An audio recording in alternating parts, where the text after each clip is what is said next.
Hi everyone, सभी छात्रों को स्टडी आईएएस विथ आर के यादव में स्वागत है। जैसा कि मैं आज यूपीएससी ऑप्शनल फिलॉसफी पेपर 2 से क्वेश्चन ले रहा हूं। ये प्रीवियस ईयर 2025 का है। अगर आप हमारे चैनल पर नए हैं तो प्लीज इस चैनल को सब्सक्राइब करने के बाद बेल आइकन की घंटी को क्लिक करना ना भूलें, ताकि जब भी मैं अगला वीडियो अपलोड करूं उसका नोटिफिकेशन आपके मोबाइल पर सबसे पहले पहुंचे। ये हमारी प्रीवियस ईयर प्रश्नों की श्रृंखला है। अगर आपने प्रीवियस ईयर के प्रश्नों को हल करना सीख गए तो हम ये दावा कर सकते हैं कि आप बेहतर तरीके से किसी भी प्रश्न का उत्तर लिख सकते हैं। आपको कहीं से किसी भी प्रश्न का उत्तर लिखने में कोई कठिनाई नहीं होगी, बशर्ते आपको सभी प्रश्नों को विधिवत तैयार करना होगा, जो आपको आगामी यूपीएससी मेंस 2026, 27, 28, 29, 30 के लिए बहुत ही कारगर साबित होगा, क्योंकि ये फिलॉसफी सबसे छोटा ऑप्शनल सब्जेक्ट है। आप इसको 2 से 3 महीने में पूरा सब्जेक्ट आसानी से तैयार कर सकते हो। ये इसमें कोई अपडेट की जरूरत नहीं होती है, बशर्ते आप सभी प्रश्नों को तैयार करना। अब हम सीधे प्रश्नों पर चलते हैं। मेरा टारगेट है आज कि मैं यूपीएससी मेंस 2025 पेपर 2 से जितने क्वेश्चन पूछे गए हैं सबको आज एक ही वीडियो में कवर करा दूं। इसीलिए मैं प्रश्न के अकॉर्डिंग पॉइंट टू पॉइंट उत्तर देने का प्रयास करूंगा, जिससे मैं 1.5 से 2 घंटे के अंदर सभी प्रश्नों को आसानी से करा सकूं। हम सीधे प्रश्नों पर चलते हैं। प्रश्न है, भ्रष्ट आचरण विशेष तथा सार्वभौमिक नियामक आदर्श मूलक मानकों के बीच एक अंत स्थित विरोध को उजागर करता है। क्या आप इस कथन से सहमत हैं? अपने उत्तर के लिए तर्क तथा प्रमाण प्रस्तुत कीजिए। सबसे पहले हम प्रश्न के अनुसार भूमिका लिखें। पहले हम प्रश्न को सावधानी पूर्वक पढ़ेंगे, उसके बाद प्रश्न के अकॉर्डिंग हम उत्तर देने का प्रयास करेंगे। प्रश्न में जैसा पूछ रहा है उसी के अनुरूप हम उत्तर देने का प्रयास करेंगे। सबसे पहले हम भूमिका लिखेंगे।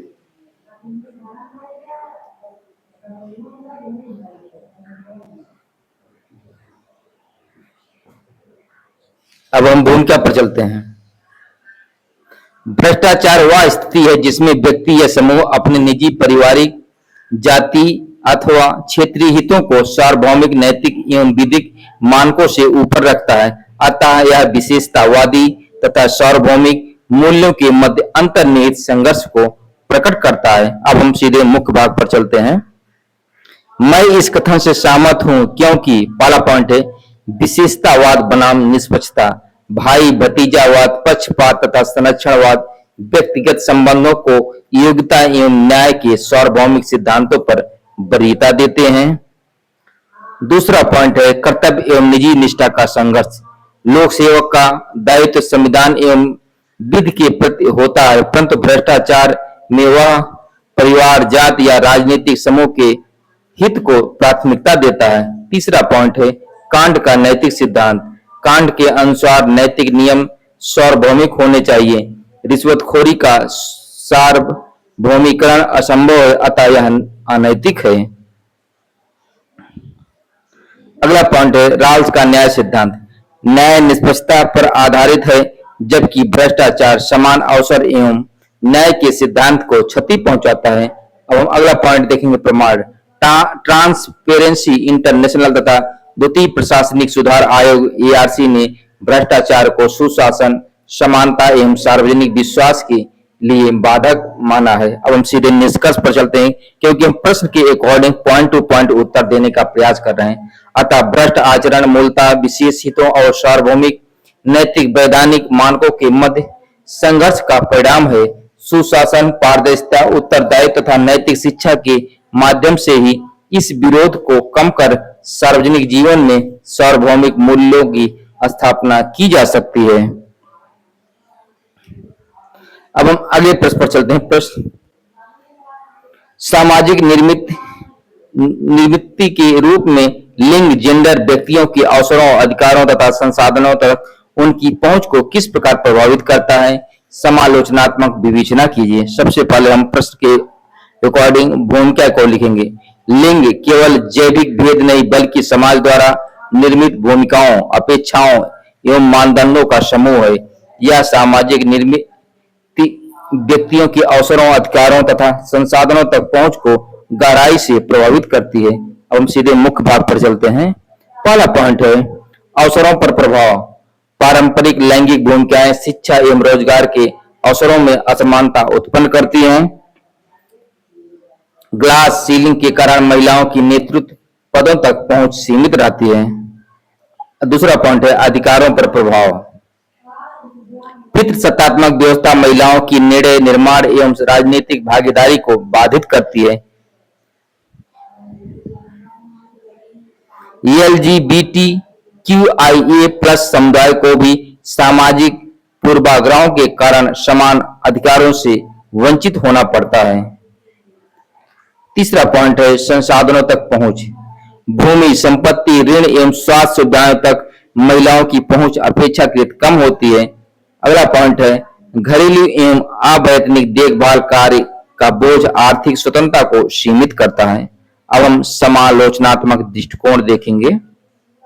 उदारवादी नारीवाद समान अवसरों पर बल देता है, जबकि समाजवादी नारीवाद लैंगिक असमानता को आर्थिक संरचनाओं से जोड़ता है। शिक्षा, कानून एवं नीतिगत हस्तक्षेपों ने स्थिति में सुधार किया है, जैसे उत्तराधिकार अधिकारों का विस्तार, महिला आरक्षण अधिनियम तथा लैंगिक समावेशी नीतियां। तथापि वर्ग, जाति एवं क्षेत्रीय असमानताएं लैंगिक विषमता को और जटिल बनाती है। हम सीधे निष्कर्ष पर चलते हैं। निष्कर्ष है अतः लिंग एक सामाजिक निर्मिति के रूप में अवसरों, अधिकारों और संसाधनों के वितरण को प्रभावित करता है। वास्तविक समानता हेतु केवल कानूनी प्रावधान पर्याप्त नहीं बल्कि सामाजिक दृष्टिकोण में परिवर्तन, लैंगिक संवेदनशीलता तथा समावेशी विकास की आवश्यकता है।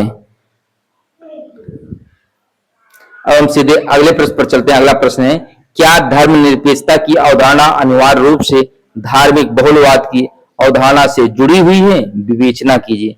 हम प्रश्न के अनुसार भूमिका को लिखेंगे। धर्मनिरपेक्षता सेक्युलरिज्म राज्य की धार्मिक तटस्थता तथा सभी नागरिकों के प्रति समान व्यवहार का सिद्धांत है, जबकि धार्मिक बहुलवाद विभिन्न धर्मों के सह अस्तित्व और उनकी समान मान्यता को स्वीकार करता है।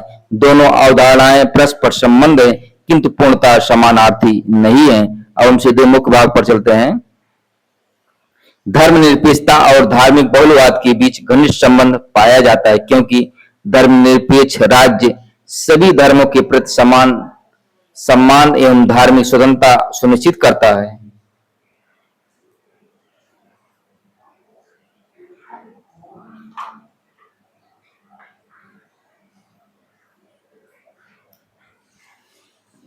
बहुलवादी समाज में धर्मनिरपेक्षता सामाजिक सद्भाव तथा सहिष्णुता को प्रोत्साहित करती है।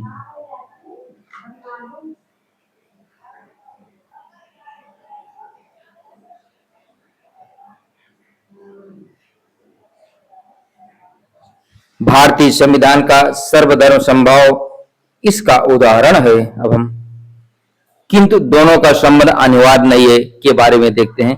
फ्रांस की लाइसाइट व्यवस्था धर्म को सार्वजनिक क्षेत्र से अलग रखने पर बल देती है। यह धार्मिक बहुलवाद की अपेक्षा राज्य की कठोर तटस्थता को प्राथमिकता देती है। कुछ समाज धार्मिक रूप से अपेक्षाकृत समरूप होने पर भी धर्मनिरपेक्ष हो सकते हैं। जॉन राल्स के अनुसार धर्मनिरपेक्षता का आधार सार्वजनिक विवेक है, न कि आवश्यक रूप से धार्मिक विविधता।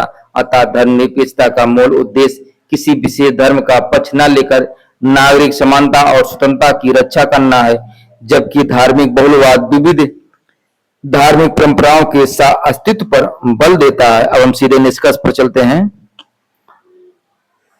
निष्कर्षतः धर्मनिरपेक्षता और धार्मिक बहुलवाद सामान्यतः एक दूसरे के पूरक हैं, परंतु धर्मनिरपेक्षता की अवधारणा अनिवार्य रूप से धार्मिक बहुलवाद पर निर्भर नहीं है।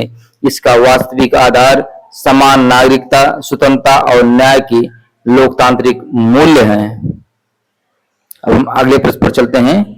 प्लेटो की प्रजातंत्र की समीक्षा पर टिप्पणी कीजिए। सबसे पहले हम भूमिका लिखेंगे। प्लेटो ने अपनी कृति रिपब्लिक में शासन व्यवस्थाओं का विश्लेषण करते हुए प्रजातंत्र की आलोचना की है। उनके अनुसार प्रजातंत्र अत्यधिक स्वतंत्रता पर आधारित व्यवस्था है जो अंततः अराजकता तथा तानाशाही को जन्म देती है। प्लेटो का आदर्श राज्य दार्शनिक राजा द्वारा संचालित होता है। अब हम सीधे मुख्य भाग पर चलते हैं। अत्यधिक स्वतंत्रता का दोष। प्लेटो के अनुसार प्रजातंत्र में स्वतंत्रता की अति अनुशासनहीनता और अव्यवस्था उत्पन्न करती है। दूसरा पॉइंट है योग्यता की उपेक्षा। शासन का दायित्व विशेषज्ञों के स्थान पर जनमत पर आधारित होने से अयोग्य व्यक्तियों के हाथ में सत्ता पहुंच सकती है। तीसरा पॉइंट है लोक लुभावन राजनीति। नेता जनहित के बजाय भीड़ को प्रभावित करने हेतु भावनात्मक वादे करते हैं। अगला पॉइंट है इच्छाओं का प्रभुत्व। प्रजातांत्रिक समाज में विवेक के स्थान पर व्यक्तियों की विविध इच्छाएं और स्वार्थ प्रमुख हो जाते हैं। अगला पॉइंट है तानाशाही की संभावना। प्लेटो के अनुसार अराजकता से मुक्ति दिलाने के नाम पर कोई शक्तिशाली व्यक्ति सत्ता हथिया सकता है जिससे प्रजातंत्र तानाशाही में परिवर्तित हो जाता है। हम अगला पॉइंट देखेंगे आलोचनात्मक मूल्यांकन। यद्यपि प्लेटो की आलोचना जनमत की सीमाओं को रेखांकित करती है, किंतु आधुनिक लोकतंत्र में संविधान, विधि का शासन, मौलिक अधिकार तथा शक्तियों के पृथक्करण जैसी व्यवस्थाएं इन दोषों को नियंत्रित करने का प्रयास करती हैं। अब हम सीधे निष्कर्ष पर चलते हैं। प्लेटो की प्रजातंत्र संबंधी समीक्षा लोकतंत्र की कमजोरियों की प्रति महत्वपूर्ण चेतावनी प्रदान करती है। यद्यपि वे लोकतंत्र के विरोधी थे, फिर भी उनकी आलोचना आधुनिक लोकतांत्रिक व्यवस्थाओं में उत्तरदायित्व, नैतिक नेतृत्व तथा सुशासन की आवश्यकता को रेखांकित करती है। तो हम सीधे अगले प्रश्न पर चलते हैं। जीएस मिल के अनुसार समानता की मुख्य विशेषताओं का विवेचन कीजिए। सबसे पहले हम भूमिका लिखेंगे। जीएस मिल उदारवादी परंपरा के प्रमुख विचारक थे। उन्होंने अपनी कृतियों ऑन लिबर्टी तथा द सब्जेक्शन ऑफ वोमेन में समानता को व्यक्ति की स्वतंत्रता, नैतिक विकास तथा सामाजिक प्रगति के लिए आवश्यक माना। उनके अनुसार समानता का अर्थ अवसरों एवं अधिकारों की समानता है, न कि पूर्ण परिणामगत समानता। अब हम सीधे मुख्य भाग पर चलते हैं। जीएस मिल के अनुसार समानता की प्रमुख विशेषताएं देखेंगे। पहला पॉइंट है अवसरों की समानता। प्रत्येक व्यक्ति को अपनी प्रतिभा एवं योग्यता के विकास हेतु समान अवसर प्राप्त होने चाहिए। दूसरा पॉइंट है कानून के समक्ष समानता। राज्य को जात, लिंग, धर्म अथवा वर्ग के आधार पर किसी प्रकार का भेदभाव नहीं करना चाहिए। हम तीसरा पॉइंट देखेंगे लैंगिक समानता, जेंडर इक्वलिटी। मिल ने महिलाओं को पुरुषों के समान राजनीतिक एवं सामाजिक अधिकार प्रदान करने का समर्थन किया तथा महिला मताधिकार की वकालत की। अब हम अगला पॉइंट देखेंगे व्यक्तिगत स्वतंत्रता और समानता का संबंध। समानता तभी सार्थक है जब व्यक्ति को विचार, अभिव्यक्ति एवं जीवन पद्धति की स्वतंत्रता प्राप्त हो। हम पांचवा पॉइंट देखें। अगला पॉइंट देखेंगे योग्यता आधारित व्यवस्था। विशेषाधिकार जन्म या वंश के आधार पर नहीं बल्कि योग्यता और क्षमता के आधार पर मिलने चाहिए। अगला पॉइंट हम देखेंगे प्रतिनिधिक लोकतंत्र का समर्थन। समान राजनीतिक भागीदारी को सामाजिक न्याय एवं उत्तरदायी शासन का आधार माना। अब हम सीधे निष्कर्ष पर चलते हैं। इस प्रकार जीएस मिल की समानता की अवधारणा स्वतंत्रता, अवसरों की समानता और लैंगिक न्याय पर आधारित है। उनकी दृष्टि में समानता का उद्देश्य व्यक्तित्व के पूर्ण विकास तथा एक प्रगतिशील और लोकतांत्रिक समाज की स्थापना करना है। हम सीधे अगले प्रश्न पर चलते हैं। जातिगत भेदभाव के विषय पर गांधी तथा अंबेडकर के बीच बहस का विस्तृत विवरण प्रस्तुत कीजिए। सबसे पहले हम प्रश्न के अनुसार भूमिका लिखेंगे। भारतीय समाज में जातिगत भेदभाव एक गंभीर सामाजिक समस्या रही है।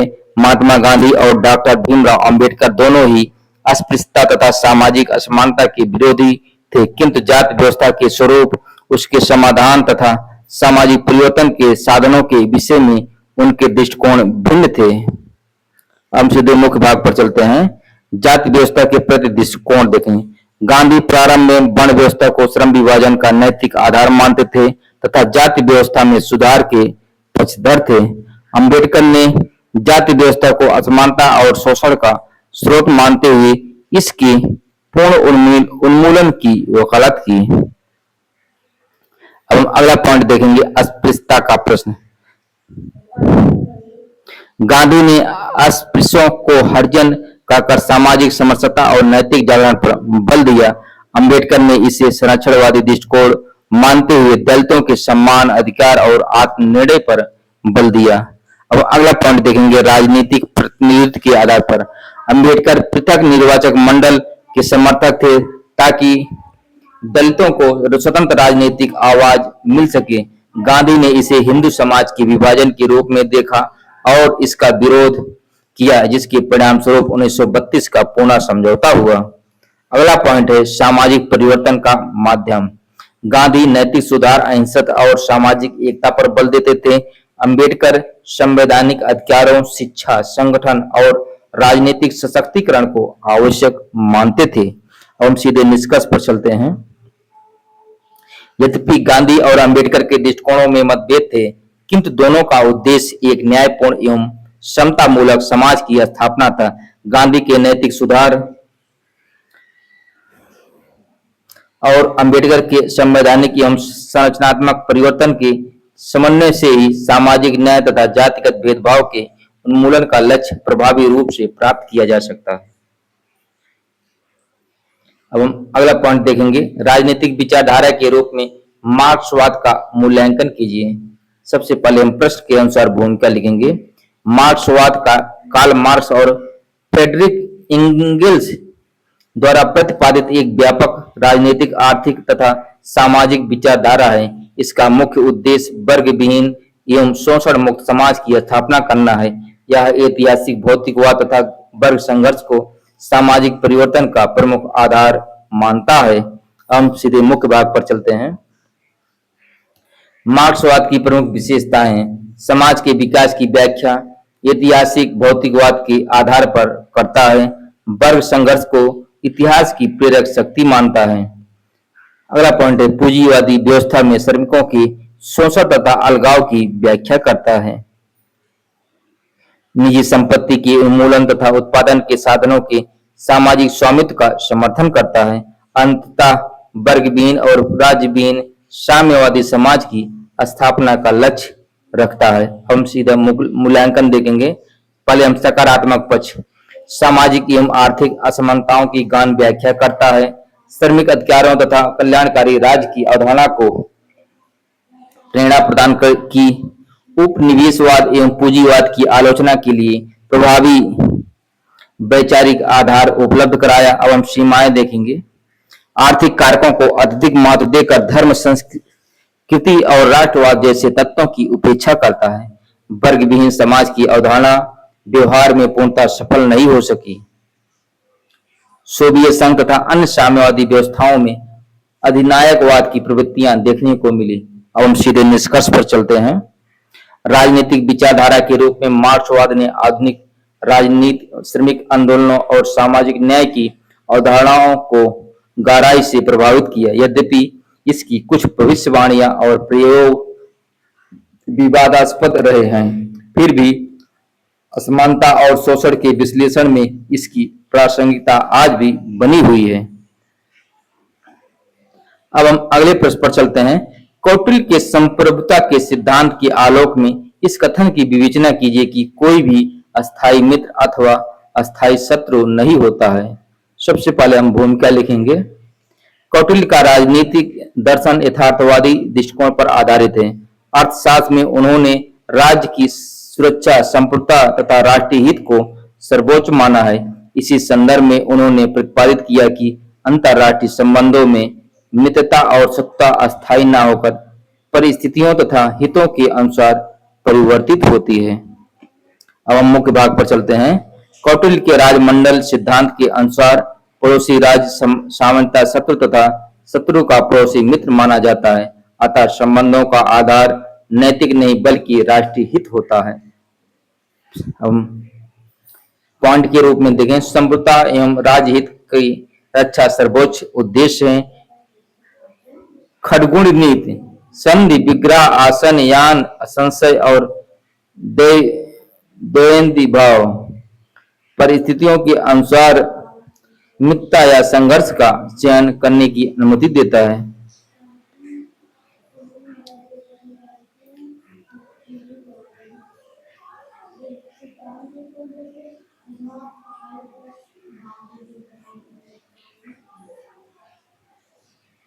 मित्र और शत्रु की पहचान अस्थायी न होकर शक्ति संतुलन एवं लाभ पर निर्भर करती है। कौटिल्य ने व्यवहारिक कूटनीतिक गुप्तचर व्यवस्था तथा साम दाम दंड भेद के माध्यम से राजहित की प्राप्ति पर बल दिया। अगला पॉइंट है, आधुनिक अंतरराष्ट्रीय राजनीति में भी भारत अमेरिका वियतनाम अथवा अमेरिका जापान जैसे संबंध इस यथार्थवादी दृष्टिकोण की पुष्टि करते हैं। हम सीधे निष्कर्ष पर चलते हैं। अतः कौटिल्य के अनुसार अंतरराष्ट्रीय राजनीति में न तो अस्थायी मित्र होते हैं और न ही अस्थायी शत्रु, बल्कि अस्थायी तत्व केवल राष्ट्रीय हित और संप्रभुता की रक्षा है। यही कारण है कि कौटिल्य का यथार्थवादी दृष्टिकोण आज भी विदेश नीति और अंतरराष्ट्रीय संबंधों के अध्ययन में अत्यंत प्रासंगिक माना जाता है। अब हम अगले प्रश्न पर चलते हैं। क्या किसी के जीवन का अधिकार निरपेक्ष हो सकता है? मृत्यु दंड की अवधारणा के संदर्भ में उत्तर दीजिए। सबसे पहले हम प्रश्न के अनुसार भूमिका लिखेंगे। जीवन का अधिकार मानवाधिकारों का मूल आधार माना जाता है। जॉन लॉक के प्राकृतिक अधिकार सिद्धांत तथा मानवाधिकारों की सार्वभौम घोषणा में इसे अत्यंत महत्वपूर्ण स्थान प्राप्त है। किंतु प्रश्न यह है कि क्या यह अधिकार पूर्णतः निरपेक्ष है, विशेषकर मृत्यु दंड के संदर्भ में। हम सबसे पहले भूमिका लिखेंगे। मुख्य भाग पर चलते हैं। जीवन के अधिकार की निरपेक्षता के पक्ष में तर्क देखेंगे। कांट तथा मानवीय गरिमा के सिद्धांत के अनुसार प्रत्येक व्यक्ति का जीवन अंतर्निहित मूल्य रखता है। गांधी के अनुसार आंख के बदले आंख पूरे विश्व को अंधा बना देगी। अतः राज्य को जीवन समाप्त करने का अधिकार नहीं होना चाहिए। न्यायिक भूल की संभावना तथा सुधारात्मक न्याय मृत्यु दंड के विरोध का आधार है। अगला पॉइंट है, जीवन के अधिकार की निरपेक्षता के विरोध में तर्क। प्रतिशोधात्मक न्याय के समर्थकों के अनुसार जघन्य अपराधों के लिए मृत्यु दंड न्यायोचित है। सामाजिक अनुबंध सिद्धांत के अनुसार राज्य समाज की सुरक्षा हेतु कुछ परिस्थितियों में जीवन के अधिकार को सीमित कर सकता है। भारत में सर्वोच्च न्यायालय ने rarest of rare Bachan Singh बनाम स्टेट ऑफ पंजाब 1980 सिद्धांत के अंतर्गत मृत्यु दंड को वैध माना है। अब हम सीधे निष्कर्ष पर चलते हैं। जीवन का अधिकार अत्यंत महत्वपूर्ण है, परंतु व्यवहार में इसे पूर्णतः निरपेक्ष नहीं माना गया है। आधुनिक लोकतांत्रिक व्यवस्था में मृत्यु दंड को अपवाद स्वरूप और अत्यंत दुर्लभ परिस्थितियों तक सीमित रखते हुए मानव गरिमा तथा सामाजिक न्याय के मध्य संतुलन स्थापित करने का प्रयास किया जाता है। अब हम सीधे अगले प्रश्न पर चलते हैं। टैगोर के मानववाद में विरोधों का समन्वय कैसे होता है, मूल्यांकन कीजिए। सबसे पहले हम भूमिका लिखेंगे। रविन्द्रनाथ टैगोर का मानववाद सार्वभौमिक प्रेम, आध्यात्मिक एकता तथा मानव की सृजनात्मक क्षमता पर आधारित है। उन्होंने व्यक्ति, समाज, राष्ट्र तथा विश्व के बीच उत्पन्न विभिन्न विरोधों का समन्वय स्थापित करने का प्रयास किया। उनके अनुसार मानवता का वास्तविक स्वरूप सीमाओं और विभाजनों से परे है। अब हम सीधे मुख्य भाग पर चलते हैं। टैगोर के मानववाद में निम्नलिखित विरोधों का समन्वय दिखाई देता है। पहला है व्यक्ति और समाज का समन्वय। व्यक्ति की स्वतंत्रता को स्वीकार करते हुए उन्होंने सामाजिक उत्तरदायित्व पर भी बल दिया। दूसरा पॉइंट है राष्ट्रीयता और अंतरराष्ट्रीयता का समन्वय। वह संकीर्ण राष्ट्रवाद के आलोचक थे, परंतु सांस्कृतिक राष्ट्रवाद तथा विश्व बंधुत्व दोनों के समर्थक थे। तीसरा पॉइंट है भौतिकता और आध्यात्मिकता का समन्वय। मानव जीवन में भौतिक प्रगति के साथ नैतिक एवं आध्यात्मिक विकास को भी आवश्यक माना है। अगला पॉइंट है पूर्व और पश्चिम का समन्वय।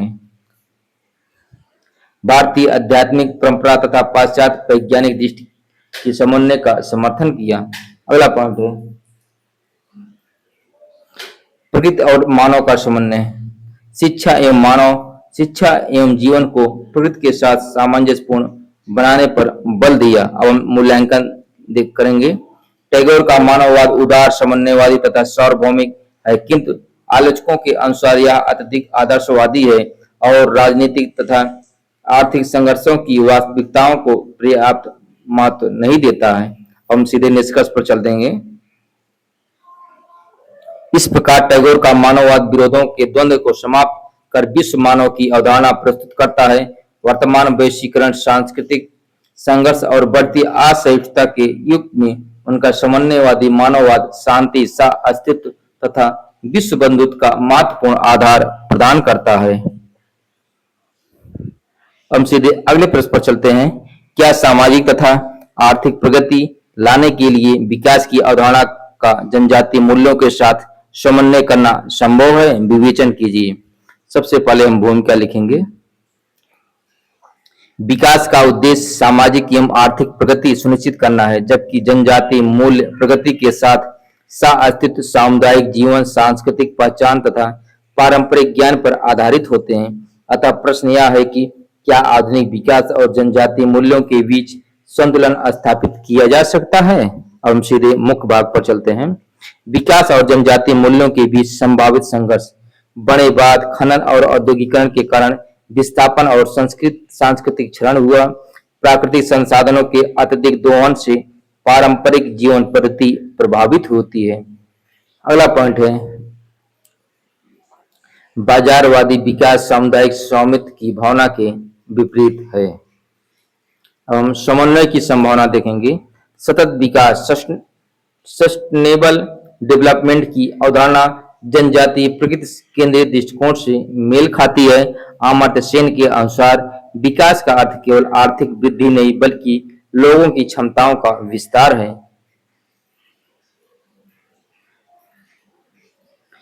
वनाधिकार अधिनियम 2006 तथा पेशा अधिनियम 1996 जनजातीय स्वायत्तता और सहभागिता को बढ़ावा देते हैं।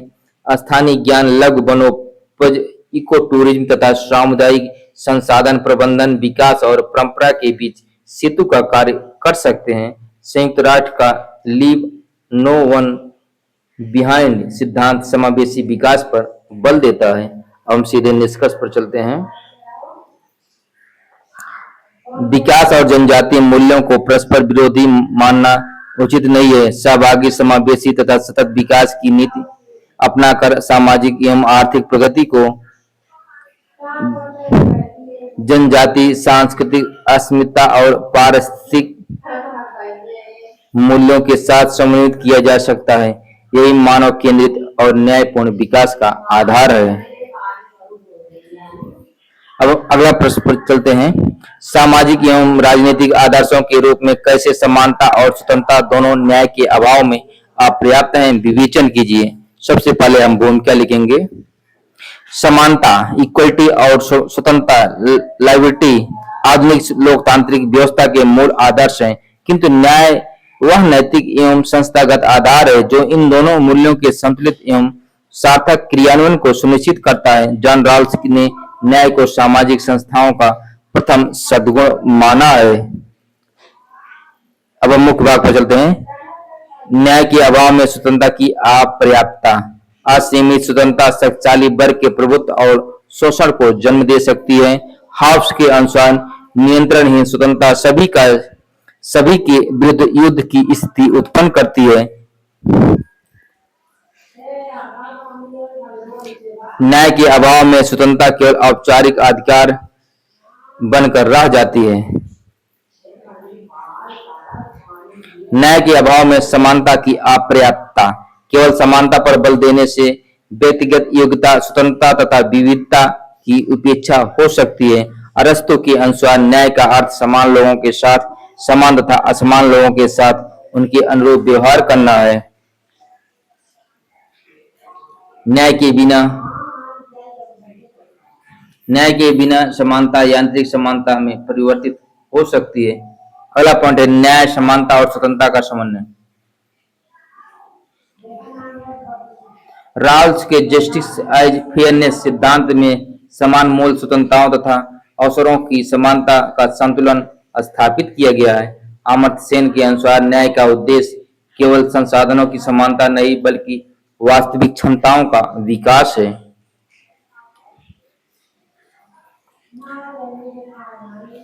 भारतीय संविधान भी स्वतंत्रता, समानता और न्याय को परस्पर पूरक मानता है। अब हम निष्कर्ष पर चलते हैं। अतः सामाजिक एवं राजनीतिक जीवन में समानता और स्वतंत्रता अपने आप में पर्याप्त नहीं है। न्याय इनके मध्य संतुलन स्थापित कर उन्हें मानवीय गरिमा, सामाजिक समरसता तथा कल्याणकारी राज्य की दिशा में सार्थक बनाता है। इसलिए न्याय के बिना समानता और स्वतंत्रता दोनों अधूरे एवं असंतुलित आदर्श सिद्ध होते हैं।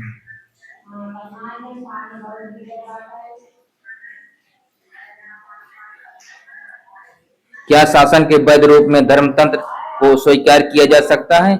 अपने उत्तर के पक्ष में तर्क तथा प्रमाण प्रस्तुत कीजिए। सबसे पहले हम भूमिका लिखेंगे।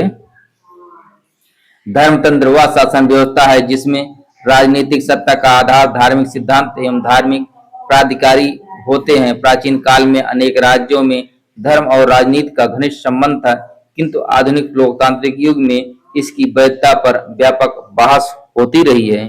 अब मुख्य भाग पर चलते हैं। धर्मतंत्र के पक्ष में तर्क। पहला है नैतिक आधार।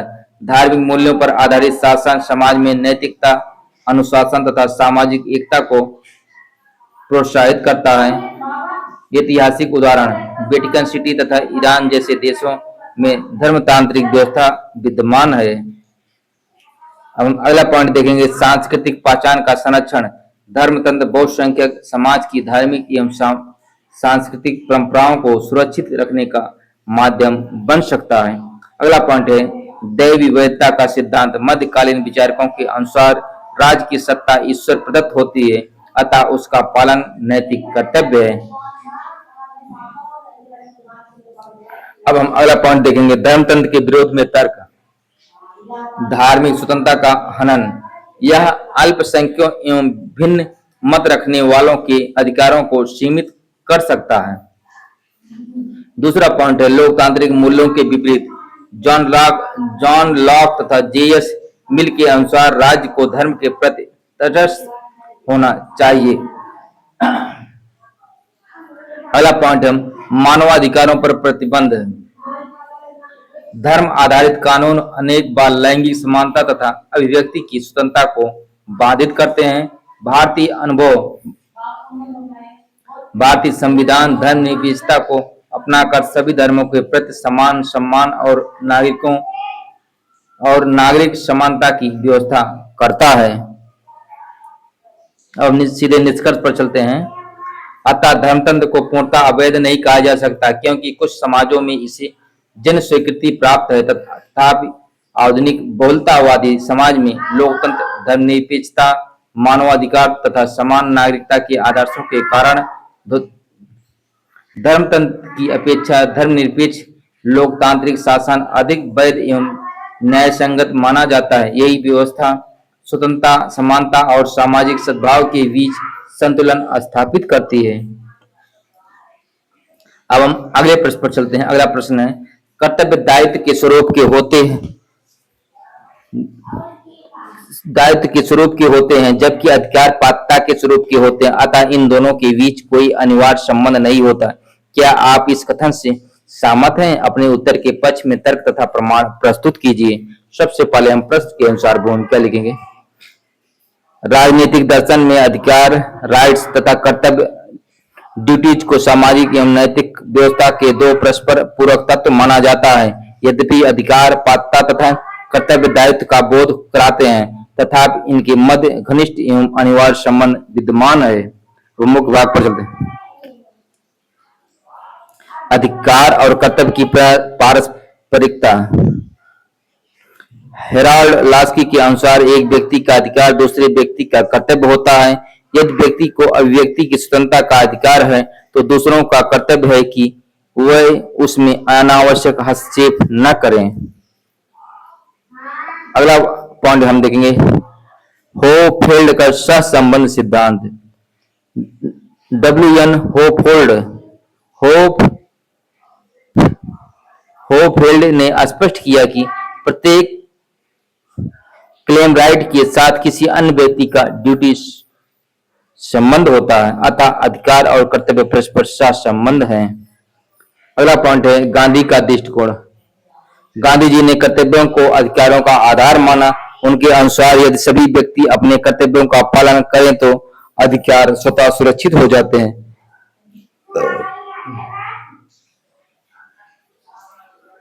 अगला पॉइंट है संवैधानिक प्रमाण। भारतीय संविधान में मौलिक अधिकारों के साथ साथ अनुच्छेद 51A में मौलिक कर्तव्यों का भी प्रावधान किया गया है।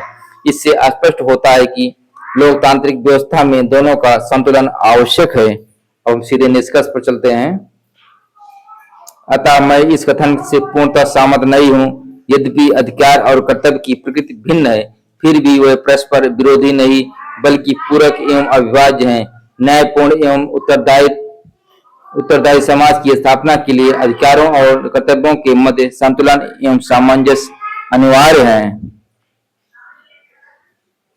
अगला पॉइंट है अतीन्द्रिय सत्ताओं के अस्तित्व में विश्वास के विषय में चावार की समीक्षा का विवेचन कीजिए। सबसे पहले हम प्रश्न के अनुसार उत्तर लेंगे। ये हमारा खंड बी है, क्योंकि प्रश्न 1 और प्रश्न 5 दोनों अनिवार्य होते हैं और खंड ए और बी में से चाहे आप 3 प्रश्न करने, चाहे खंड ए से करिए चाहे खंड बी से, टोटल हमें 5 प्रश्न करने होते हैं। अब हम अगला इस प्रश्न का भूमिका देखेंगे। सबसे पहले चार्वाक भारतीय दर्शन की भौतिकवादी परंपरा का प्रतिनिधि है। यह प्रत्यक्ष को ही एक मात्र प्रमाण मानता है तथा ईश्वर, आत्मा, स्वर्ग, पुनर्जन्म और कर्म फल जैसी अतीन्द्रिय सत्ताओं के अस्तित्व को अस्वीकार करता है। इसका मूल उद्देश्य अनुभवजन्य यथार्थ पर आधारित ज्ञान की स्थापना करना है। अब हम सीधे मुख्य भाग पर चलते हैं। चावार की समीक्षा के प्रमुख बिंदु निम्नलिखित हैं। पहला पॉइंट है प्रत्यक्ष ही एकमात्र प्रमाण है। जो वस्तु इंद्रियों द्वारा प्रत्यक्ष नहीं होती उसके अस्तित्व को स्वीकार नहीं किया जा सकता। अतः ईश्वर, आत्मा एवं स्वर्ग जैसी सत्ताएं प्रमाणहीन हैं। दूसरा पॉइंट है अनुमान की सीमाएं। चावार के अनुसार अनुमान सदैव निश्चित ज्ञान नहीं देता क्योंकि व्याप्ति का पूर्ण ज्ञान संभव नहीं है। इसलिए अतीन्द्रिय सत्ताओं को सिद्ध करने वाले तर्क विश्वसनीय नहीं है। अगला पॉइंट है वेदों की प्रामाणिकता का निषेध। चार्वाक वेदों को अपौरुषेय नहीं मानता तथा उन्हें मानवरचित ग्रंथ मानकर उनकी प्रामाणिकता को अस्वीकार करता है।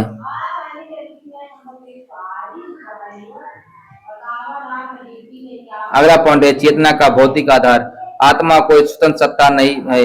चेतना शरीर के 4 महाभूतों के विशेष संयोग से उत्पन्न होती है और शरीर के नष्ट होने पर समाप्त हो जाती है। अब सीधे निष्कर्ष पर चलते हैं। इस प्रकार चार्वाक ने अतीन्द्रिय सत्ताओं में विश्वास की तार्किक एवं ज्ञान मीमांसात्मक समीक्षा प्रस्तुत की। यद्यपि उसकी प्रत्यक्षवादिता अत्यधिक कठोर मानी जाती है, फिर भी उसने भारतीय दर्शन में आलोचनात्मक, वैज्ञानिक तथा अनुभववादी दृष्टिकोण को प्रोत्साहित कर महत्वपूर्ण योगदान दिया। अब हम अगले प्रश्न पर चलते हैं। क्या धार्मिक भाषा प्रतीकात्मक है? अपने उत्तर के पक्ष में तर्क तथा प्रमाण प्रस्तुत कीजिए। सबसे पहले हम भूमिका लिखेंगे। प्रश्न के अनुसार धार्मिक भाषा ईश्वर, आत्मा, मोक्ष तथा परम सत्य जैसी अतीन्द्रिय सत्ताओं के विषय में प्रयुक्त भाषा है। चूंकि ये विषय प्रत्यक्ष अनुभव की सीमा से परे हैं, अतः अनेक दार्शनिकों ने धार्मिक भाषा को शाब्दिक न मानकर प्रतीकात्मक माना है। सबसे पहले हम मुख्य भाग पर चलते हैं। अब धार्मिक भाषा के प्रतीकात्मक होने के पक्ष में निम्न तर्क दिए जाते हैं। पहला है पाल टिलिख के अनुसार धार्मिक कथन प्रतीकात्मक होते हैं। प्रतीक अपने से परे स्थित परम सत्ता की ओर संकेत करते हैं तथा मनुष्य को आध्यात्मिक वास्तविकता से जोड़ते हैं। FR टेनेट तथा WT स्टेट्स के अनुसार ईश्वर का स्वरूप अनिर्वचनीय है, इसलिए सामान्य भाषा उसके यथार्थ को व्यक्त नहीं कर सकती। प्रतीकों और रूपकों का सहारा आवश्यक है। तीसरा पॉइंट है विभिन्न धर्मों में प्रयुक्त प्रतीक, जैसे ईश्वर पिता है, प्रकाश मार्ग, क्रॉस अथवा ओम शाब्दिक अर्थ में नहीं बल्कि आध्यात्मिक सत्य के प्रतीक हैं। अगला पॉइंट है संत अगस्टीन तथा राष्ट्रवादी परंपरा भी मानती है कि परम सत्य को केवल सांकेतिक भाषा द्वारा व्यक्त किया जा सकता है। अब हम आलोचना देखेंगे। एंथनी फ्लू और तार्किक प्रत्यक्षवादियों के अनुसार यदि धार्मिक कथनों का कोई सत्यापन नहीं हो सकता तो वे अर्थहीन हो जाते हैं। जॉन हिक ने धार्मिक कथनों के तथ्यात्मक पक्ष का समर्थन किया है। अब हम निष्कर्ष पर चलते हैं। अतः धार्मिक भाषा मुख्यतः प्रतीकात्मक है, क्योंकि वह सीमित मानवीय भाषा के माध्यम से असीम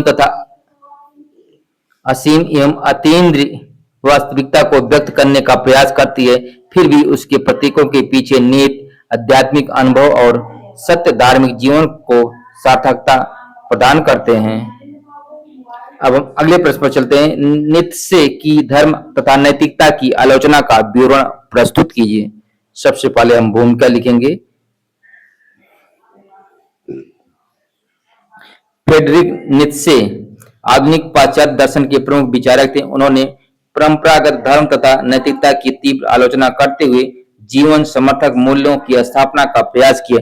उनके अनुसार प्रचलित धार्मिक और नैतिक मान्यताएं मनुष्य की सृजनात्मक शक्ति तथा स्वतंत्रता को बाधित करती है। अब हम मुख्य भाग पर चलते हैं। धर्म की आलोचना। नीत्शे ने ईसाई धर्म को दास नैतिकता का प्रतीक माना। उनका प्रसिद्ध कथन ईश्वर मर चुका है, गॉड इज डेड, धार्मिक आस्थाओं के क्षय तथा आधुनिक युग में तर्क एवं विज्ञान की प्रधानता का संकेत है। उनके अनुसार धर्म दुर्बलता, विनम्रता तथा आत्मत्याग जैसे मूल्यों को बढ़ावा देकर मनुष्य की शक्ति एवं जीवन प्रवृत्ति को दबाता है। अब हम नैतिकता की आलोचना देखेंगे। नीत्शे ने पारंपरिक नैतिकता को कृत्रिम तथा जीवन विरोधी माना। उन्होंने स्वामी नैतिकता और दास नैतिकता का भेद प्रस्तुत किया। उनके अनुसार नैतिक मूल्यों का आधार सार्वभौमिक न होकर ऐतिहासिक एवं सामाजिक परिस्थितियां हैं। उन्होंने शक्ति की इच्छा तथा अतिमानव की अवधारणाओं द्वारा नवीन मूल्यों के सृजन पर बल दिया। अब हम निष्कर्ष पर चलते हैं। नीत्शे की धर्म और नैतिकता की आलोचना का उद्देश्य केवल नकारात्मक नहीं था, बल्कि जीवन समर्थक, सृजनात्मक एवं आत्मनिर्भर मूल्यों की स्थापना करना था। उनकी विचारधारा ने अस्तित्ववाद तथा उत्तर आधुनिक चिंतन को गहराई से प्रभावित किया। अब हम अगले प्रश्न पर चलते हैं। अद्वैत वेदांत के संदर्भ में जीवन मुक्ति के स्वरूप का विवेचन कीजिए। सबसे पहले हम प्रश्न के अनुसार भूमिका लिखेंगे। अद्वैत वेदांत में आदि शंकराचार्य के अनुसार मोक्ष मनुष्य का परम पुरुषार्थ है। जब कोई व्यक्ति शरीर धारण करते हुए भी आत्मा और ब्रह्म की अभिन्नता का साक्षात्कार कर लेता है तथा अविद्या से मुक्त हो जाता है, तब उसकी अवस्था को जीवन मुक्ति कहा जाता है। अब हम मुख्य भाग पर चलते हैं। अद्वैत वेदांत में जीवन मुक्ति के प्रमुख लक्षण निम्नलिखित हैं। पहला है आत्म ब्रह्म एक का ज्ञान। आम ब्रह्मास्म तथा तत्वमसि जैसे महावाक्यों के प्रत्यक्ष बोध से जीव अपने वास्तविक स्वरूप को पहचानता है।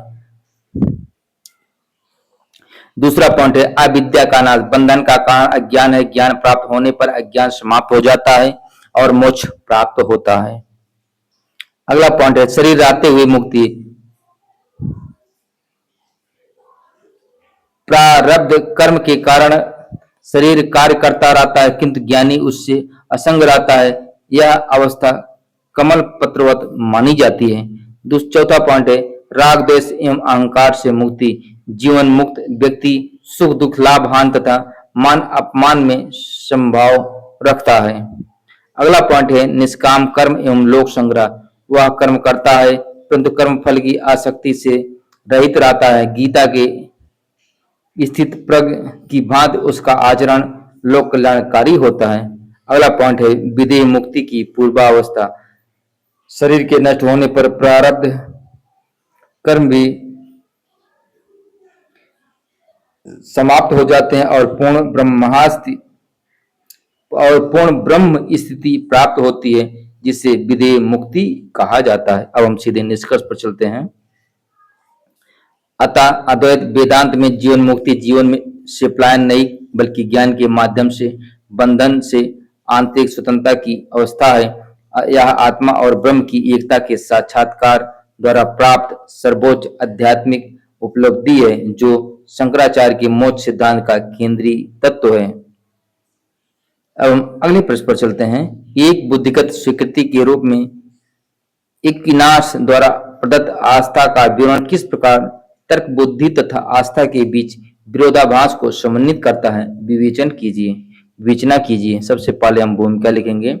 संत थॉमस एक्विनाश ने ईसाई धर्मशास्त्र और अरस्तु के तर्कवाद का समन्वय करते हुए आस्था को बुद्धिगत स्वीकृति के रूप में परिभाषित किया। उनके अनुसार आस्था और तर्क बुद्धि परस्पर विरोधी न होकर सत्य की प्राप्ति के दो पूरक साधन हैं। हम सीधे मुख्य भाग पर चलते हैं। आस्था एक बुद्धिगत क्रिया है। एक्विनाश के अनुसार मनुष्य की बुद्धि ईश्वर द्वारा प्रदत्त इस सत्य को इच्छा की प्रेरणा से स्वीकार करती है, अतः आस्था अंधविश्वास नहीं है। अगला पॉइंट है तर्क और आस्था का समान स्रोत। दोनों का अंतिम स्रोत ईश्वर है, इसलिए वास्तविक सत्य के स्तर पर दोनों में विरोध संभव नहीं है। हम अगला पॉइंट देखते हैं प्राकृतिक एवं अलौकिक सत्य का भेद। ईश्वर का अस्तित्व जैसे सत्य तर्क द्वारा सिद्ध किए जा सकते हैं, जबकि त्रित्व एवं अवतार जैसे रहस्य केवल आस्था से जाने जाते हैं। अगला पॉइंट है तर्क आस्था का सहायक है। तर्क आस्था की पूर्व पीठिका तैयार करता है तथा उसकी तार्किक व्याख्या प्रस्तुत करता है।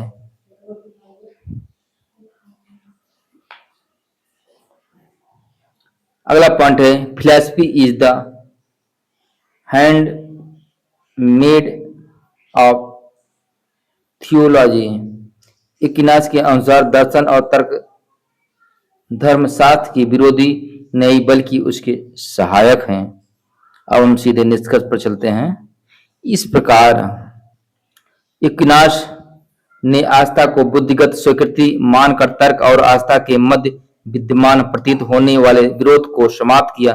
उनका दृष्टिकोण मध्यकालीन ईसाई दर्शन में विश्वास और विवेक के समन्वय का उत्कृष्ट उदाहरण है, जो आधुनिक धर्म दर्शन में भी अत्यंत प्रभावशाली माना जाता है।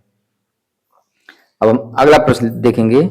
ईश्वर की सत्ता सिद्ध करने के लिए रचनामूलक युक्ति का डेविड ह्यूम द्वारा की गई आलोचना सहित विवरण प्रस्तुत कीजिए। सबसे पहले हम प्रश्न के अनुसार भूमिका लिखेंगे।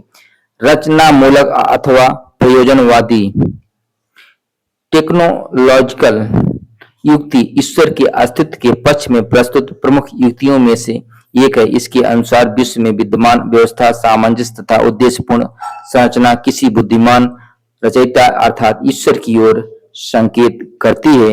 हम सीधे मुख्य भाग पर चलते हैं। रचनामूलक युक्ति देखेंगे। इस युक्ति का प्रतिपादन प्लेटो, एक्विनाश तथा विलियम पहले ने किया। जैसे घड़ी की जटिल संरचना घड़ी साज के अस्तित्व को सिद्ध करती है, वैसे ही विश्व की सुव्यवस्थित संरचना एक सर्वज्ञ एवं सर्वशक्तिमान रचयिता की उपस्थिति का प्रमाण है। अगला पॉइंट है प्रकृति में नियमबद्धता, जीव जगत की जटिलता तथा विभिन्न अंगों का परस्पर समन्वय ईश्वर के अस्तित्व की ओर संकेत करता है। अब हम अगला पॉइंट देखेंगे डेविड ह्यूम की आलोचना। दुर्बल उपमा। विश्व और मानव निर्मित वस्तुओं में पूर्ण समानता नहीं है, अतः घड़ी और विश्व की तुलना उचित नहीं है। अब हम अगला पॉइंट देखेंगे अपूर्ण विश्व। यदि विश्व में दुख, अव्यवस्था और बुराइयां हैं, तो इससे पूर्ण एवं सर्व कल्याणकारी ईश्वर का निष्कर्ष नहीं निकाला जा सकता है। अगला पॉइंट हम देखेंगे एक से अधिक रचयिताओं की संभावना। विश्व की रचना अनेक सर्जकों द्वारा भी हो सकती है। अगला पॉइंट है अनुभव का अभाव। किसी विश्व निर्माण की प्रत्यक्ष अनुभूति न होने से कारण कार्य संबंध का निश्चित निष्कर्ष संभव नहीं है। अब हम सीधे निष्कर्ष पर चलते हैं। रचनामूलक युक्ति विश्व की व्यवस्था के आधार पर ईश्वर के अस्तित्व का संभाव्य समर्थन करती है, किंतु डेविड ह्यूम ने इसकी तार्किक सीमाओं को उजागर कर यह स्पष्ट किया कि इससे ईश्वर की सत्ता का निश्चयात्मक प्रमाण प्राप्त नहीं होता। अतः यह युक्ति आस्था को पुष्ट करती है, परंतु अपरिहार्य प्रमाण प्रस्तुत नहीं करती। अब हम सीधे अगले प्रश्न पर चलते हैं। अशुभ की समस्या की एक व्याख्या के रूप में सतत प्रक्रियागत थियोडेसी के मुख्य सिद्धांतों की व्याख्या कीजिए। सबसे पहले हम प्रश्न के अनुसार भूमिका लिखेंगे। अशुभ की समस्या धर्म दर्शन की प्रमुख समस्याओं में से एक है। यदि ईश्वर सर्वशक्तिमान, सर्वज्ञ तथा सर्वकल्याणकारी है तो संसार में दुख, पीड़ा और अशुभ का अस्तित्व क्यों है? इस प्रश्न के समाधान हेतु E.N. व्हाइटहेड तथा चार्ल्स हॉडसॉन द्वारा प्रतिपादित सतत प्रक्रियागत थियोडेसी एक महत्वपूर्ण व्याख्या प्रस्तुत करती है। अब हम सीधे मुख्य भाग पर चलते हैं। सतत प्रक्रियागत थियोडेसी के प्रमुख सिद्धांत निम्नलिखित हैं। पहला पॉइंट है, ईश्वर सर्वशक्तिमान नहीं बल्कि प्रेरक शक्ति है। ईश्वर संसार पर बाध्यकारी नियंत्रण नहीं रखता, बल्कि सृजनात्मक प्रक्रिया को दिशा प्रदान करता है। अगला पॉइंट है, वास्तविकता एक सतत प्रक्रिया है। विश्व स्थिर नहीं बल्कि निरंतर परिवर्तनशील और विकासशील है। अतः अपूर्णता और अशुभ इस प्रक्रिया का स्वाभाविक अंग है। अगला पॉइंट है, स्वतंत्रता और सृजनात्मकता का महत्व। प्रत्येक सत्ता में कुछ मात्रा में स्वतंत्रता होती है, जिसके कारण अशुभ की संभावना उत्पन्न होती है। अगला पॉइंट है, प्राकृतिक अशुभ की अनिवार्यता। प्रकृति के नियम विकास और व्यवस्था के लिए आवश्यक हैं।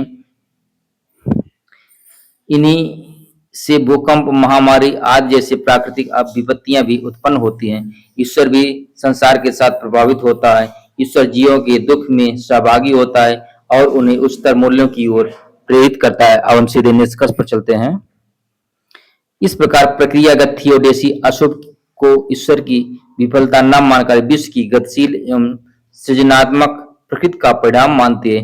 यद्यपि यह ईश्वर की सर्वशक्तिमत्ता की पारंपरिक अवधारणा को सीमित करती है, फिर भी यह अशुभ की समस्या का एक आधुनिक और युक्तिसंगत समाधान प्रस्तुत करती है।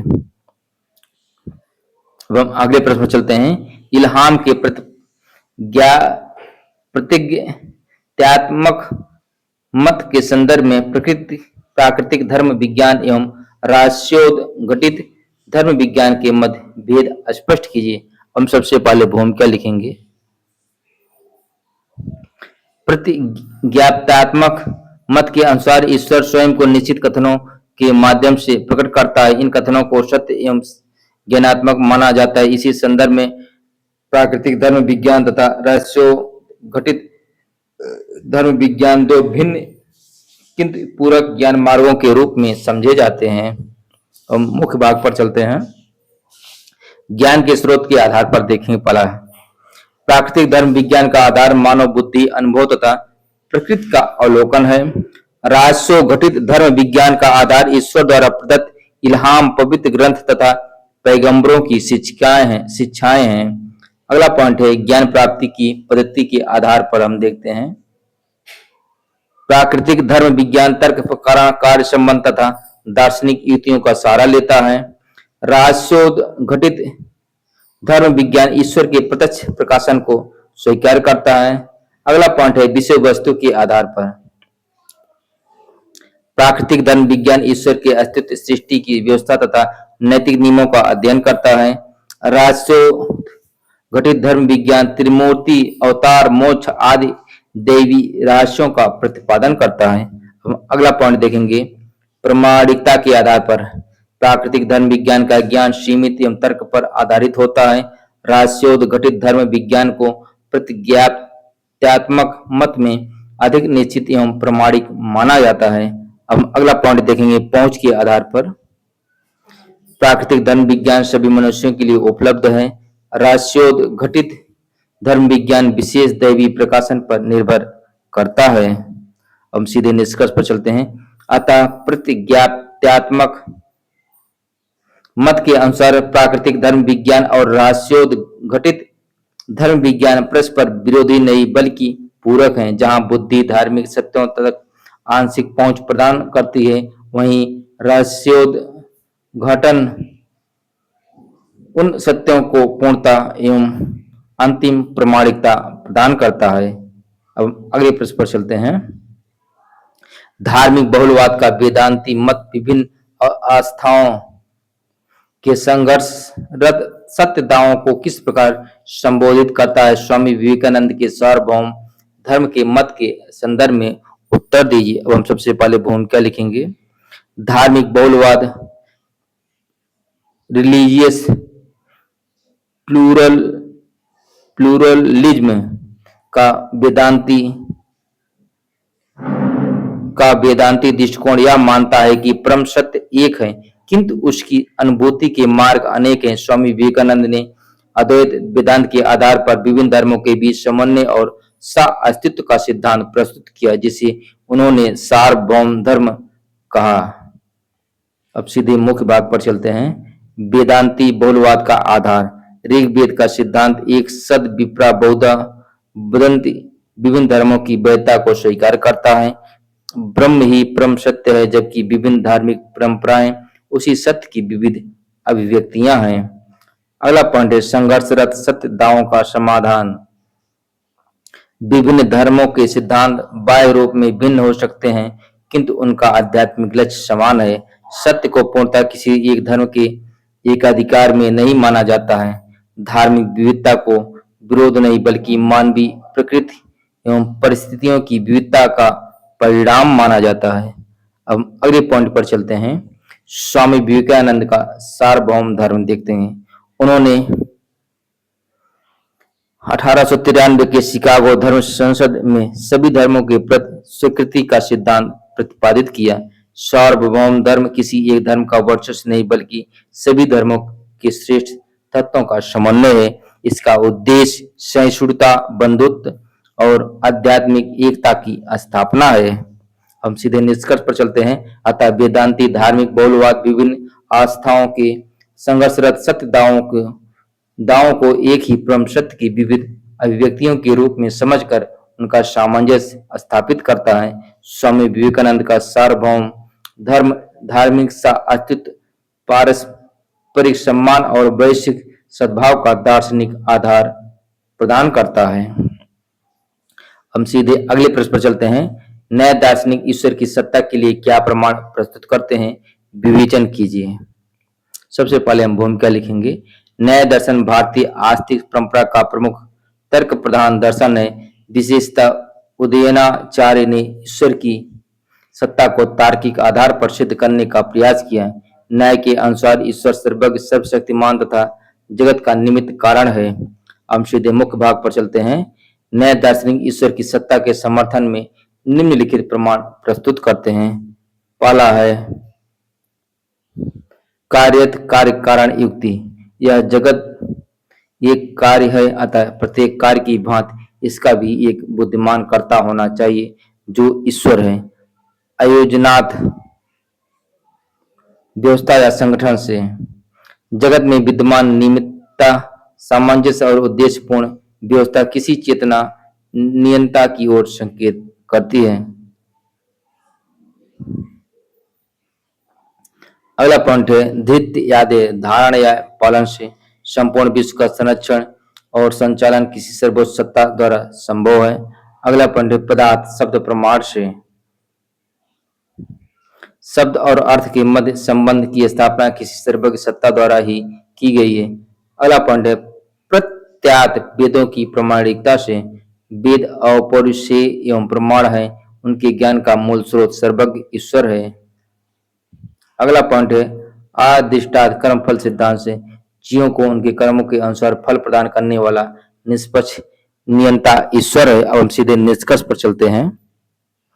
इस प्रकार न्याय दर्शन अनुभव और तर्क के आधार पर ईश्वर की सत्ता को सिद्ध करने का प्रयास करता है। यद्यपि बौद्ध और चौवार्ग जैसे दर्शनों ने इन युक्तियों की आलोचना की है, फिर भी न्याय का ईश्वरवाद भारतीय दर्शन में तर्क संगत आस्तिकता का उत्कृष्ट उदाहरण माना जाता है। अब हम अगले प्रश्न पर चलते हैं। क्या आत्मा की अमरता की अवधारणा पुनर्जन्म के लिए एक आवश्यक शर्त है? भगवत गीता के संदर्भ में विवेचना कीजिए। सबसे पहले हम प्रश्न के अनुसार भूमिका लिखेंगे। भारतीय दर्शन में पुनर्जन्म का सिद्धांत कर्म और आत्मा की निरंतरता पर आधारित है। भगवत गीता के अनुसार आत्मा नित्य अविनाशी और अमर है, अतः शरीर के नाश के बाद भी आत्मा का अस्तित्व बना रहता है, जिसके कारण पुनर्जन्म संभव होता है। अब हम सीधे मुख्य भाग पर चलते हैं। भगवत गीता में आत्मा की अमरता के बारे में देखेंगे। गीता 2.20 पेज पर दिया गया है के अनुसार आत्मा न जन्म लेती है न मरती है, वह शाश्वत और अविनाशी है। न जायते म्रियते, वह कदाचित आत्मा की नित्यता का प्रतिपादन करता है। अगला पॉइंट है पुनर्जन्म का आधार। हम देखेंगे गीता 2.22 में शरीर परिवर्तन की तुलना मनुष्य द्वारा पुराने वस्त्र त्याग कर नए वस्त्र धारण करने से की गई है। आत्मा शरीर बदलती है किंतु उसका अस्तित्व बना रहता है। कर्म सिद्धांत के अनुसार संचित कर्मों के फल भोगने हेतु आत्मा नए शरीर को ग्रहण करती है। अब हम अगले पॉइंट पर चलते हैं। क्या आत्मा की अमरता पुनर्जन्म की आवश्यक शर्त है? यदि आत्मा नश्वर है तो शरीर के नष्ट होने के साथ ही चेतना का अंत हो जाएगा और पुनर्जन्म की संभावना समाप्त हो जाएगी। इसलिए गीता के दृष्टिकोण से आत्मा की अमरता पुनर्जन्म की अनिवार्य पूर्व शर्त है। यद्यपि बौद्ध दर्शन अस्थायी आत्मा को अस्वीकार करते हुए पुनर्जन्म की व्याख्या प्रतीत समुत्पाद के आधार पर करता है, परंतु गीता का पुनर्जन्म सिद्धांत अमर आत्मा पर आधारित है। अब सीधे निष्कर्ष पर चलते हैं। भगवत गीता के अनुसार आत्मा की अमरता पुनर्जन्म की आवश्यक शर्त है, क्योंकि आत्मा की शाश्वतता ही कर्मों की निरंतरता और जन्म मृत्यु के चक्र को संभव बनाती है। इस प्रकार गीता में आत्मा की अमरता और पुनर्जन्म परस्पर अभिन्न एवं पूरक सिद्धांत हैं। अब हम अगले प्रश्न पर चलते हैं। The Hindu of view of life में राधा कृष्णन द्वारा व्याख्यात धर्म अनुभूति के स्वरूप और विषय का मूल्यांकन कीजिए। सबसे पहले हम प्रश्न के अनुसार भूमिका लिखेंगे। डॉक्टर सर्वपल्ली राधाकृष्णन ने the Hindu view of life में धार्मिक अनुभूति रिलीजियस एक्सपीरियंस को धर्म का मूल आधार माना है। उनके अनुसार धर्म केवल कर्मकांड मत या तर्क का विषय नहीं, बल्कि परम सत्य के प्रत्यक्ष एवं आंतरिक साक्षात्कार का अनुभव है। यह अनुभव सार्वभौमिक तथा आध्यात्मिक है। हम सीधे मुख्य भाग पर चलते हैं। धार्मिक अनुभूति का स्वरूप देखेंगे। यह एक प्रत्यक्ष एवं अंतःप्रज्ञात्मक अनुभव है जो बुद्धि और इंद्रिय ज्ञान से परे है। यह अनुभव अवर्णनीय तथा समग्र व्यक्तित्व को रूपांतरित करने वाला स्रोत होता है। अगला पॉइंट है विभिन्न धर्मों के संतों और राष्ट्रवादियों के अनुभवों में समानता होने से इसकी सार्वभौमिकता सिद्ध होती है। राधा कृष्णन के अनुसार धार्मिक अनुभूति तर्क विरोधी नहीं बल्कि तर्कातीत है। अगला पॉइंट है धार्मिक अनुभूति का विषय। इसका विषय परम सत्ता या ब्रह्म है, जो सत्य, शिव और सुंदर का स्रोत है। यह ब्रह्म व्यक्तिगत तथा निरपेक्ष दोनों रूपों में अनुभव किया जा सकता है। आत्मा और ब्रह्मा की एकता का साक्षात्कार ही धार्मिक अनुभूति का चरम लक्ष्य है। अब हम सीधे मूल्यांकन देखेंगे।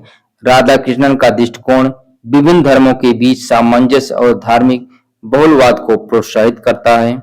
विलियम जेम्स की भांति वह धार्मिक अनुभव को धर्म का आधार मानते हैं। आलोचकों के अनुसार धार्मिक अनुभूतियां व्यक्तिनिष्ठ होने के कारण उनकी वस्तुनिष्ठ सत्यता सिद्ध करना कठिन है।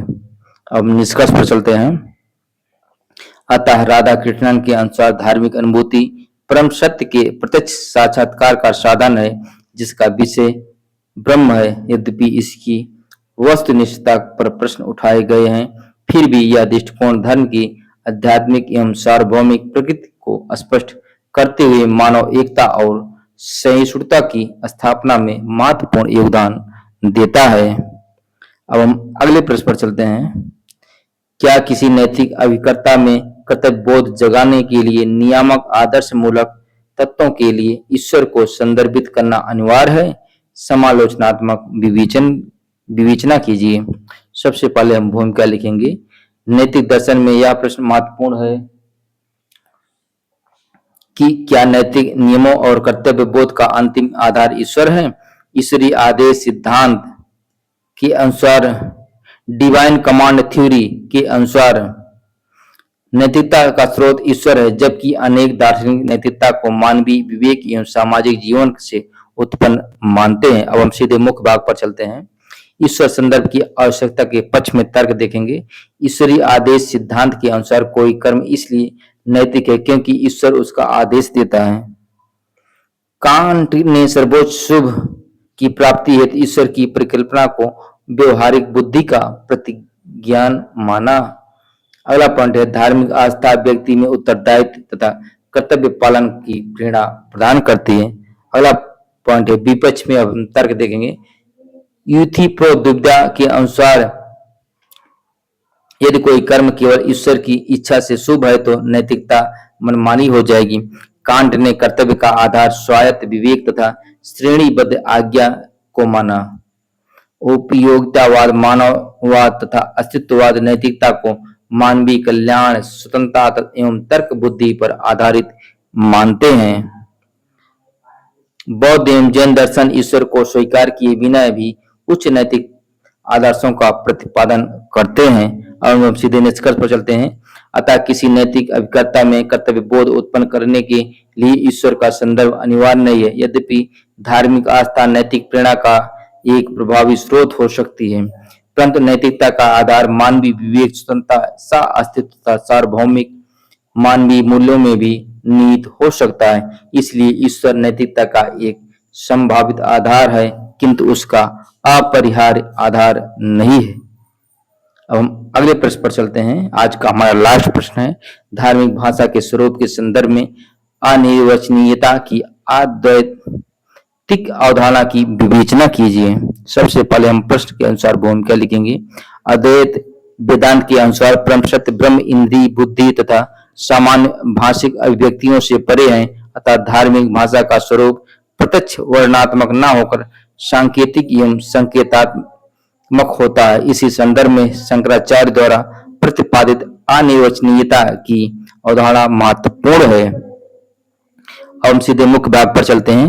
अनिर्वचनीयता का अर्थ देखें। कोई वस्तु न तो पूर्णतः सत्य है और न पूर्णतः असत्य, बल्कि दोनों से भिन्न है, अतः उसका यथार्थ स्वरूप शब्दों द्वारा व्यक्त नहीं किया जा सकता। दूसरा पॉइंट है, माया की अनिर्वचनीयता। अद्वैत में जगत और माया को न तो पूर्णतः अवास्तविक माना गया है और न ही पूर्णतः अवास्तविक, इसलिए उन्हें सद विलक्षण तथा अनिर्वचनीय कहा गया है। अगला पॉइंट है, धार्मिक भाषा की सीमाएं। ब्रह्म के संबंध में प्रयुक्त भाषा प्रत्यक्ष वर्णन नहीं करती, बल्कि प्रतीकों, रूपकों तथा निषेधात्मक विधि नेत के माध्यम से संकेत करती है। अगला पॉइंट है, श्रुति का महत्व। उपनिषदों के महावाक्य ब्रह्म का पूर्ण वर्णन नहीं करते, बल्कि साधक को